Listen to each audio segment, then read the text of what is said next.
नमस्कार, आप देख रहे हैं देश सार्थक न्यूज। संपूर्ण खबर तीखी नजर। आज मैं मौजूद हूँ गांव वालीसर पंचायत समिति गोविंदगढ़ जयपुर में।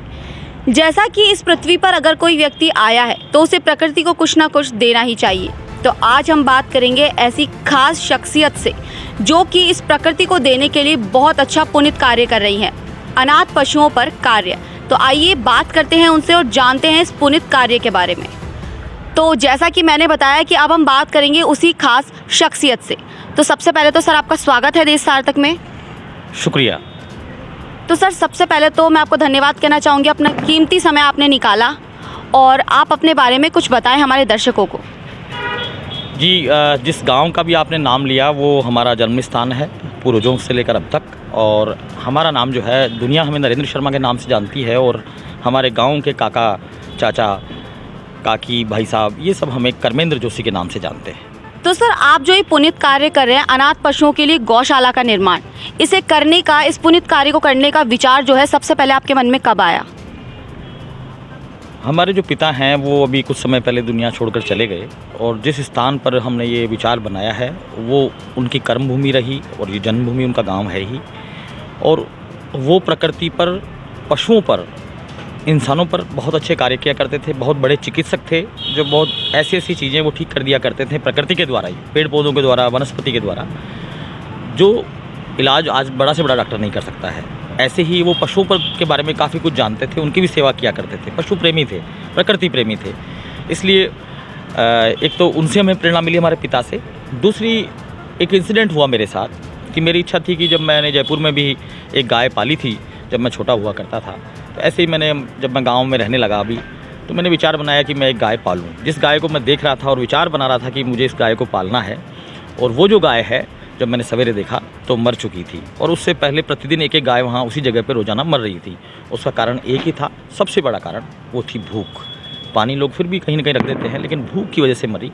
तो इसलिए मेरे विचार आया कि जो हिंदुस्तान की गायें हैं जिनके ऊपर बड़ा रिसर्च का विषय है, और जो मेरे पिता हैं वो आयुर्वेदाचार्य भी थे, तो कुछ ऐसा प्राकृतिक पौधे ही उनको खाने को मिले, और वही पौधों से वहाँ रहने वाले लोगों के लिए कुछ दवाई वगैरह भी बने। इस तरह से एक लंबा प्रोसेस पे हम कार्य करना चाहते हैं। और पशु किसी भी प्रकार का हो, जो पशु अनाथ है, उस पशु को कोई हारी बीमारी आती है, कोई भूख है, तो हम प्रयास करेंगे कि हर एक पशु को जितना हमारे पास है उतना हम उसको दे सकें। तो सर आप जो ये गौशाला का निर्माण करें अनाथ पशुओं के लिए, और वो किसी भी पशु पर लागू होता है, आप सभी के लिए जितनी आपसे मदद होगी आप वो करेंगे। तो जो गौशाला का निर्माण होगा उसके बाद यहाँ पर कौन कौन से कार्य होंगे? देखिए, सपना बड़ा लंबा है कि यहाँ से शुरुआत हो, गौ सेवा से शुरुआत हो, और जो अब जो धीरे धीरे जैसे चिकित्सा क्षेत्र जो है वो आयुर्वेद की तरफ वापस लौट रहा है, और उसमें हम देखते हैं कि ऐसी ऐसी बीमारियाँ जिसका कहीं इलाज नहीं है, वो इलाज हमारी वनस्पतियों के अंदर है, बशर्ते कि हम उनको केमिकलाइज से दूर रखें।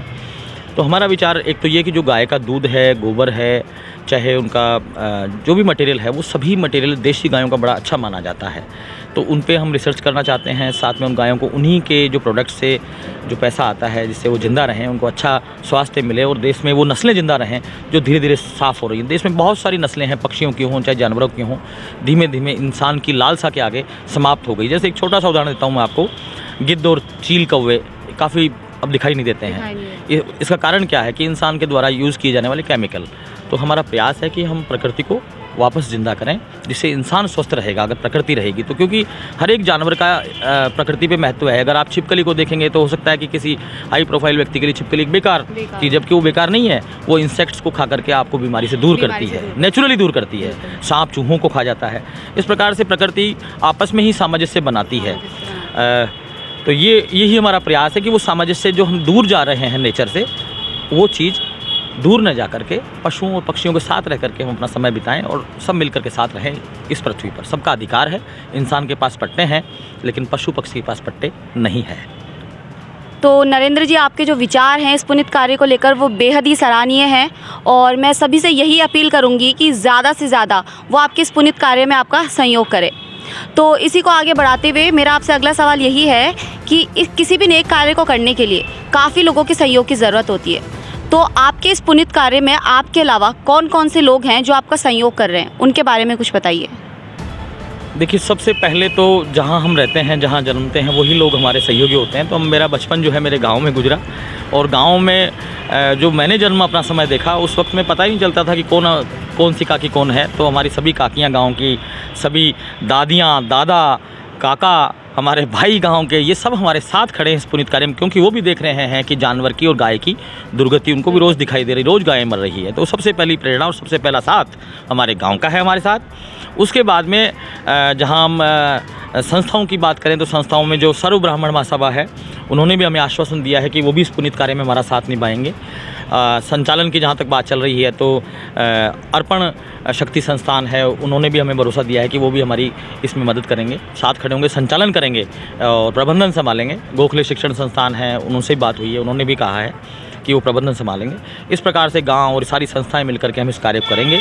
और सबसे बड़ी बात मैं इस आपके चैनल के माध्यम से जो है बात यहाँ ज़रूर कहना चाहूँगा कि बड़े ध्यान से हमारी बात को सुने कि जो गाय ने गोबर किया और जो गाय ने सूसू किया, उसका भी हमारा उसको प्रिजर्व करना चाहते हैं, और उसी से हम खाद बना करके और वहाँ गायों के लिए जैविक खेती के द्वारा, जो हमारे गांव के काका हैं एक नरेंद्र यादव, वो भी जैविक खेती की बात करते हैं, तो उनसे हमने वादा किया था जैविक खेती पे कार्य करेंगे। तो जैविक घास उत्पन्न हो, जैविक घास सबको पशुओं को मिले, और जैविक ही गोबर आए, और जैविक ही दूध आए, और जैविक से ही घी बने, जैसा पहले महकता हुआ घी बनता था।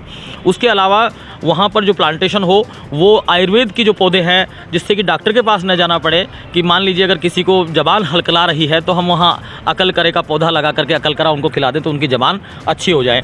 किसी को बहुत सुंदर बनना है, तो लोग बड़ी बड़ी महंगी महंगी क्रीम लगाते हैं, तो हम सोचते हैं कि एलोवेरा जो है वहीं से उनको नेचुरली दे दिया जाए। इसी प्रकार से बहुत पौधे हैं जो आयुर्वेद में, जैसे अल्डूसा है, जिस किसी के श्वास की बीमारी है तो अल्डूसा बड़ा कार्य करता है। धतूरा जो है लोगों को जहर नज़र आता है, लेकिन वो बहुत रामबाण औषधि है अस्थमा के लिए। तो ऐसे पौधे भी हम वहाँ लगाना चाहते हैं कि उनके पौधे जड़ के नीचे गिरें, तो वो गायें उन्हीं को खाएं, वो जानवर उन्हीं को खाएं, उन्हीं से स्वस्थ हो जाएं। और कोई इंसान हमारे गांव में, हमारी काकी, काका, दादा कोई बीमार हो, तो उन्हीं पेड़ पौधों से जो दवाई हो वो हम उनको वहीं से दे करके ठीक कर लें, जिससे उनका 1000-2000 रुपये भी बचें और स्वास्थ्य भी उनका अच्छा बना रहे। और उनको हम प्रेरित करें जैविक खेती की ओर, जिससे सारे पशु पक्षी जो प्रकृति में मिलन हो। तीसरी बात, मैं एक और आपको बड़ी गहरी बात बताना चाहता हूँ। गौशाला में हमारा विचार है कि हर चीज़ नेचुरल हो, कि जैसे गायों के जो रहने के स्थान हैं, वो जो जिसको कि हमारी आम भाषा में कूंचा कहा जाता है, लकड़ी से ही बने हुए हों, और उसी में वो रहें। पानी सर्दी गर्मी बरसात के अंदर उसमें जो उनका रहने का स्थान है वो ईंटों से बना हो, बिना सीमेंट के यूज़ के। हम सीमेंट का यूज़ नहीं करना चाहते हैं। हम चाहते हैं उनके स्थान जैसे पुराने समय में जो बनते थे उसी तरह नेचुरली बने, जिससे कभी उनको डिस्ट्रॉय भी करना पड़े तो प्रकृति उससे हनन न हो। ये हम करना चाह रहे हैं। ऐसे बहुत लंबा विचार है, और अभी तो हम गागर में सागर बढ़ने का प्रयास करके शॉर्टकट में कह पाए हैं, बाकी विचार बहुत लंबा है। फैक्ट्रियाँ डालना चाहते हैं गांव के अंदर, वहीं आयुर्वेदिक प्रोडक्ट बने और वहीं उन पेड़ों से वो सप्लाई हों, उससे जो पैसा आए उससे गायें पले, पशु पले, हमारे ग्रामवासियों को रोजगार मिले, सभी को। ऐसे बहुत लंबे ख्वाब लेके चल रहे हैं। बाकी देखिए, ठाकुर जी और हमारे बाबा भूदरदास हमसे क्या करवाते हैं वो ज़्यादा जानते हैं हमसे बेहतर।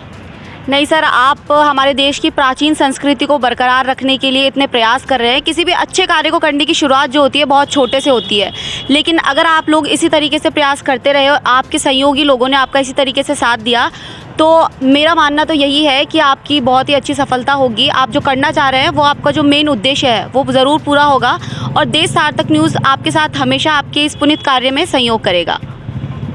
बहुत बहुत शुक्रिया। और साथ ही साथ हम आपका विशेष आभार, आत्मिक आभार देना चाहते हैं, और साथ में मांग भी करना चाहते हैं कि जो ये गौशाला वाला कार्य है, इस कार्य में अनाथ पशुओं के लिए आप भी हमारे साथ कार्य कीजिए, इसका प्रचार कीजिए, क्योंकि पशु जिंदा रहेंगे तो हम जिंदा रहेंगे। बिल्कुल, शुक्रिया।